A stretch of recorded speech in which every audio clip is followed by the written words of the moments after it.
Hello दोस्तों, Shiv education channel पर आपका स्वागत है। हमने स्वर की 3 क्लासें दे दी है। उसका एक टॉपिक बच गया था, मुख की व्यगत स्थिति के आधार पर, वो हम आज पढ़ेंगे। हमने उच्चारण के स्थान पर पढ़ा था, मात्रा के स्थान पर, और उसके अंदर हमने नासिका के आधार पर ये हमने स्वर पढ़ लिए हैं।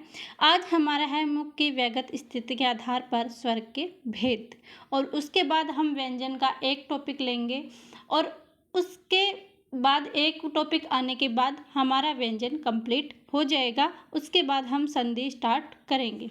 तो चलिए स्टार्ट करते हैं कि मुख की व्यगत स्थिति के आधार पर स्वर के कितने भेद होते हैं? 4। कितने भेद होते हैं? 4।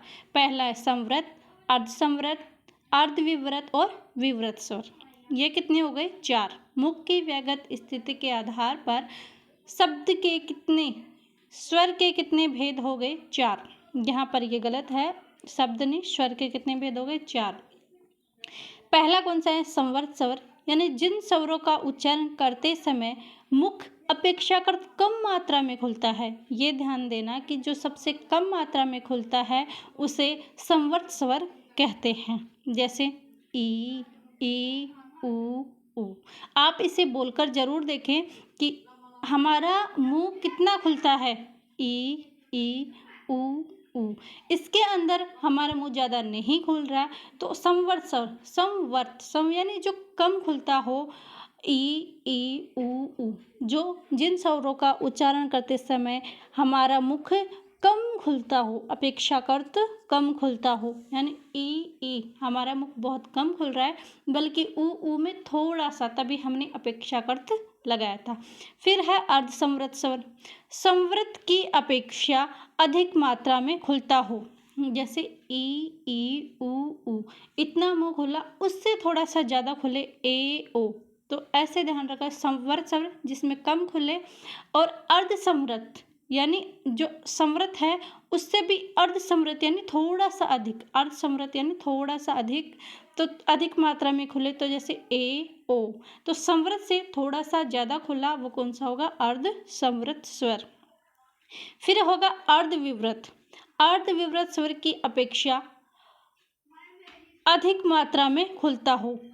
अर्धविवृत यानी अर्धविवृत, जो अर्धसंवृत में हमारा मुंह खुल रहा था उससे थोड़ा सा ज़्यादा अर्धविवृत में खुलता हो, तो वो कौन सा होगा? अर्धविवृत स्वर।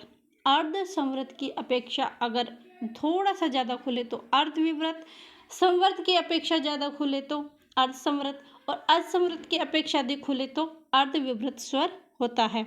तो अर्धसंवृत स्वर की अपेक्षा अधिक मात्रा में खुलता है। जैसे ए, ओ। अर्धसंवृत की अपेक्षा इसके अंदर हमें मुंह ज़्यादा खोलना पड़ता है। जैसे हमने बोला ए, तो ए में हमारा कम खुला, और हमने बोला ए, तो इसमें एक की अपेक्षा जब ए बोला तो उसके अंदर हमारा मुंह अधिक खुला, तो यहाँ पर कौन सा हो गया? अर्धविवृत स्वर होता है। फिर है विवृत स्वर। विवृत स्वर यानी जिन स्वर के उच्चारण में मुख सबसे अधिक मात्रा में खुलता है। जैसे आ, सबसे ज़्यादा विवृत यानी बड़ा, विवृत यानी बड़ा, जिसमें सबसे ज़्यादा हमारा मुंह खुलता है, जैसे आ, तो ये कौन सा? विवृत। अर्धविवृत यानी विवृत की अपेक्षा कम खुलता है, जब हो गया ए, ओ। तो यहाँ पर इसके अंदर आप क्या ध्यान रखेंगे? ये शब्द ध्यान रखेंगे कि कौन से संवृत के हैं, कौन से अर्धसंवृत के हैं, कौन से अर्धविवृत के हैं और विवृत के हैं, क्योंकि एग्जाम में ये शब्द ही पूछे जाते हैं। ये हमारा स्वर कंप्लीट हो गया। अब हम स्टार्ट करते हैं व्यंजन। क्या स्टार्ट करते हैं? व्यंजन। जिन ध्वनियों का उच्चारण करते समय फेफड़ों से निकलने वाली हवा मुख में रुकावट के साथ बाहर निकले। जब स्वर पढ़ रहे थे तो हम बोल रहे थे कि बिना किसी रुकावट के फेफड़ों से निकलने वाली हवा मुख में बिना किसी रुकावट के बाहर निकलती थी, वो कौन से हो गए थे? स्वर। और जब रुकावट के साथ निकलती है वो कौन से हो गए? व्यंजन। ध्यान रखना।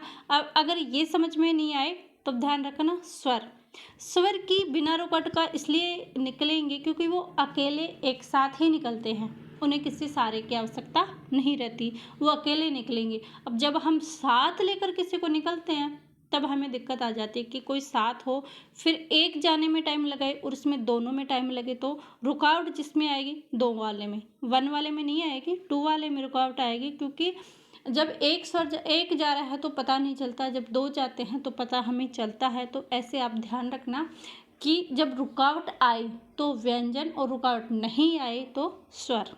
आपका स्वर और व्यंजन का कन्फ्यूजन दूर हो गया होगा।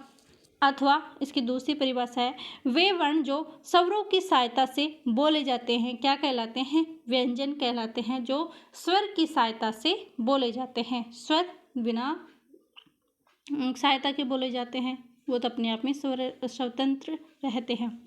अब व्यंजन की संख्या कितनी है? 33।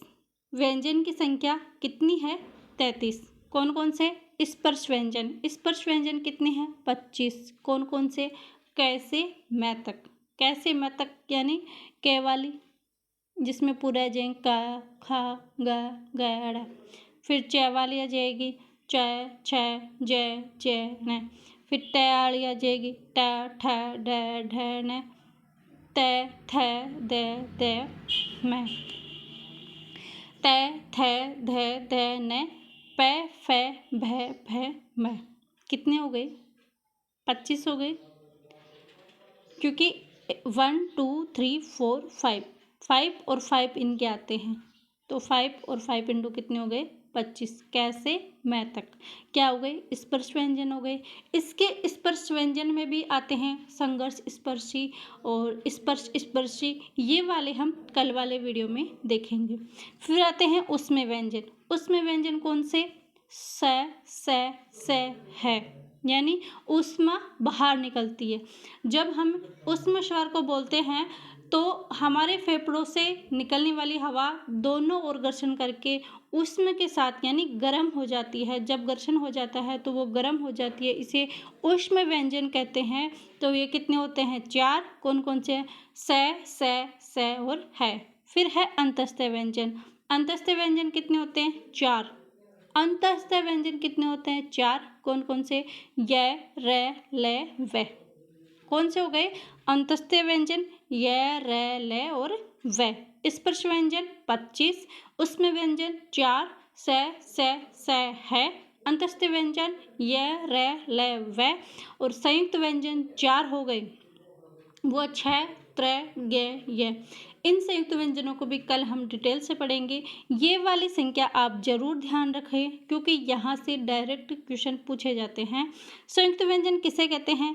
असमान व्यंजनों के योग से बने वर्ण संयुक्त व्यंजन कहलाते हैं। जैसे 6 बन गया तो उसमें कै मिक्स होता है, उसके बाद 6 बनता है, तो ऐसे संयुक्त व्यंजन बनते हैं। स्पर्श व्यंजन कितने हो गए? 25। ऊष्म 4, अंतस्थ 4 और संयुक्त भी 4। ध्यान रखना, ऊष्म, अंतस्थ और संयुक्त ये तीनों 4 होंगे और स्पर्श व्यंजन कैसे, मैं तक कितने हो गए? 25। आज का वीडियो यहीं तक। आपको यह वीडियो कैसा लगा आप हमें कमेंट के ज़रूर बताएं और चैनल को लाइक शेयर एंड सब्सक्राइब जरूर कीजिए। आप सभी का धन्यवाद। Thank you.